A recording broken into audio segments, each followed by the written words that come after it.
तसं गुट्टे सरने डायग्राम मध्ये सगळं दाखवलंय, पण घरच्या मोटरला जर तुम्ही बाहेरून बघितलं तर एक पोर्शन याच्यात मिस आहे, एक कॉम्पोनंट याच्यात मिस आहे, म्हणून ही मोटर नॉन सेल्फ स्टार्ट आहे.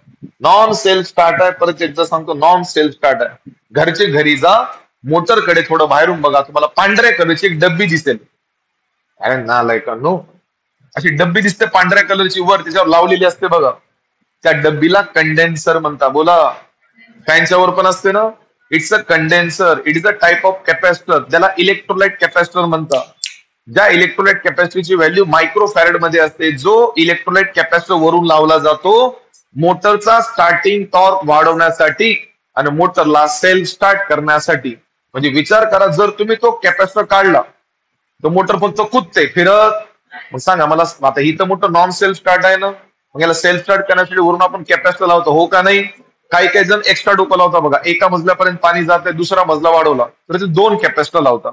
2 कॅपॅसिटर लावल्यामुळं लिडिंग करंट वाढतो आणि मोटरचा स्टार्टिंग टॉर्क कमी होतो का वाढतो?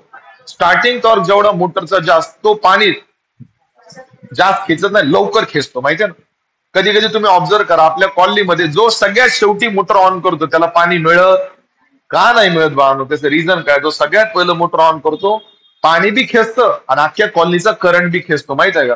जो सगळ्यात शेवटी मोटर ऑन करतो त्याच्यापर्यंत पाणी न मिळण्याचं कारण काय? मोटरला जेवढा करंट पाहिजे तेवढा मिळत नाही. तो